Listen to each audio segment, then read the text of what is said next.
Sponsored by McCams, getting you back on two wheels when it wasn't your fault.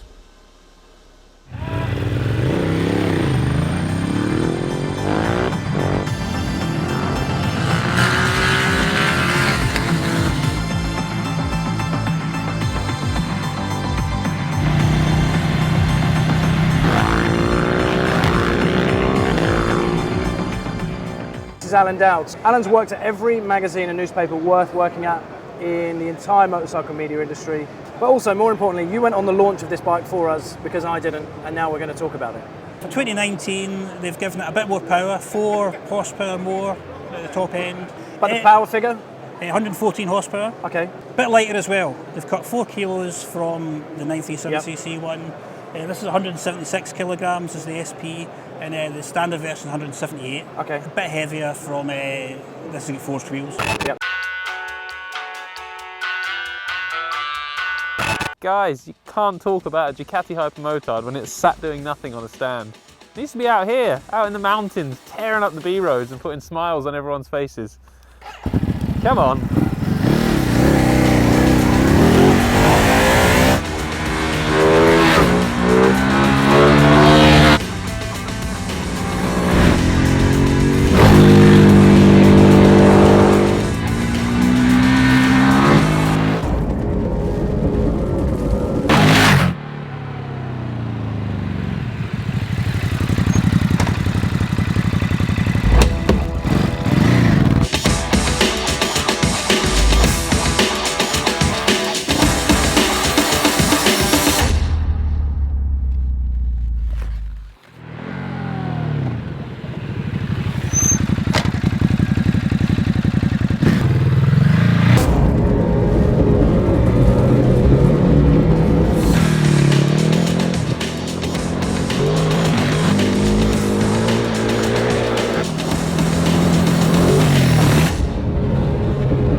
This is a Ducati Hypermotard. To be precise, it's the new 950 SP Hypermotard. What is it? It's Ducati's road-going take on the supermoto genre. Big powerful engine, long travel suspension, and daft wide handlebars. And it's an absolute riot to ride.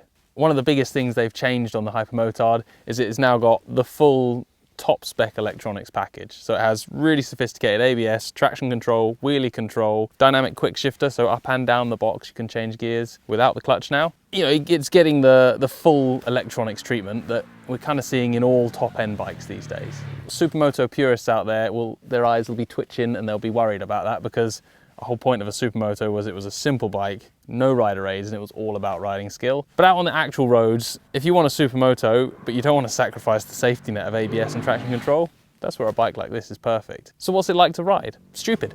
That's the only answer I can give.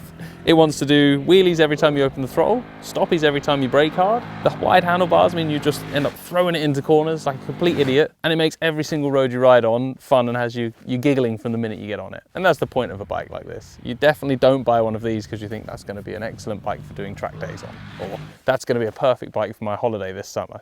You buy one of these because you just want to jump on a bike and smile. One of my favourite things about the Hypermotard is it is quite raw. You know, in a time when a lot of manufacturers are softening their bikes off, particularly bikes that aren't their high-end sports bike, you know, things like low seat heights are important, good wind protection. The Hypermotard is a big to that whole world. It's high seat, wide bars, aggressive engine.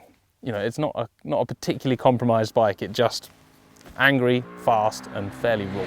We've had a brilliant day ripping around the Welsh B roads into the Welsh forestry tracks on this bike, and it's actually surprisingly versatile. For something that does feel quite sharp and focused on the road, when you get on a bumpy, off-camber, undulating road, it doesn't crash into the end of the suspension travel, it just laps it all up, doing little hops and wheelies and jumps and skips over every crest it finds. And again, that kind of adds to underline the nature of this bike. It's daft, it's fun, it makes you smile. Then when we took it off into the forestry, we chucked a set of the Pirelli Scorpion trail tyres on. In fact, we used this Trail 2 tyre, which is their new Pirelli Scorpion. They're not the most off-road tyre in the world, they're an adventure tyre that's a road bias, but it just gave us a little bit more tread when we were tackling some of the muddier tracks. And the Ducati really surprised me there. I thought it was going to be angry, pointy and keep falling over, but even on the slippery tracks and some technical sections, it was really rideable, and it made that stuff fun. For sure, it's not where that bike belongs, but it lapped it up and it let me do everything I wanted to, everything that you shouldn't be able to do on what is really a road bike.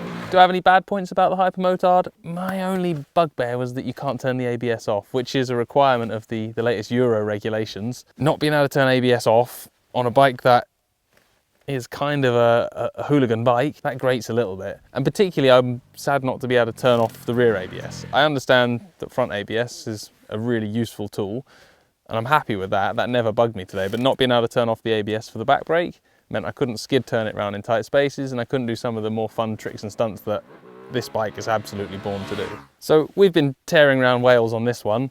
Actually, Alan Dowds has been to the launch of it and had a real good time hooning it around an overgrown go-kart track, kind of proving the track pedigree of the bike. It does work really well on track. It wouldn't be my first choice for a track day, but if I had one, for sure I'd take it along and it'd go fine. That's the big thing about this type of supermoto. It might not be the pure lightweight live 450 motocross bike, but it's actually usable and it's got a lot of power and a lot of speed. So when you're done being an idiot, you stick it in 6th gear and you just chug your way back home. Wind protection, not so much, but actually the big long seat's pretty comfortable. So after saying it wasn't a touring bike, it'll do a little bit of touring, it'll do a bit of sports biking, it'll do a bit of back road blasting, it'll even do a bit of green laning. For a bike that kind of hangs its hat on being a supermoto, a focused angry bike, it's actually pretty versatile and works in a lot of different situations. But the one guarantee is wherever you are, whatever you're riding on it, you'll be smiling from ear to ear. So as standard, the Hypermotard SP comes on Pirelli Supercorsa tyres. The sharp-eyed of you will have spotted that these are not Supercorsas, these are the Scorpion Trail 2. But when we were riding on the road on the Supercorsas, they were phenomenal. I was actually trying to get the bike to slide and spin a bit in the cold weather this morning, and they just kept gripping. With such a tall bike with a high centre of gravity, it just hooks up and just, yeah, it's another wheelie or another stoppie. The Supercorsas were great fun on the tarmac. I was a big fan of the original Hypermotard, which had a 2-valve air-cooled 1100cc V-twin engine. Since moving on from that bike, the liquid cooling and the more sophisticated modern desmodromic valve engines have come in. I'm gonna be honest, and I didn't super enjoy the first one of that generation when they kind of softened everything off and took some of the rawness away from that 1100 engine. That was a bike that, you know, in all honesty, out of everything I ride, that was one of those bikes that just grabbed me and I loved it. So I was never going to be very good at accepting a successor to that model. Having said that, this new Hypermotard 950 is really, really good. The engine is stunning. It's got bags of response, which I felt the last model missed. It drives really hard off the throttle, so it's got that feeling of instant power and urgency, particularly when you set it into the more aggressive throttle and engine modes. Give it that character, that aggression that a supermoto bike should have. I'm probably just about ready to admit this is better than the 1100, which, coming from someone who was such a fanboy of the 1100 Hypermotard, that's high praise indeed. This drives off the corner with the same sort of aggression, that brilliant feeling, but then just keeps pulling and pulling and pulling. And that's the big difference. It's got power everywhere. I'm not going to go into all the boring detailed specs of this bike. They're on Ducati's website if you want them. It's got Öhlins forks, Öhlins shock, Brembo brakes, Marchesini wheels. We've ticked all of our boxes of shiny bling things that we want on a Ducati. This bike is in a weird class. It's not performing or racing or traveling. It's kind of in a weird, just go out and have fun class. And for me, that's really refreshing. We're not here to compare millimeters of suspension travel. We just look at it. It looks amazing. You get on it, it makes you smile. Job done.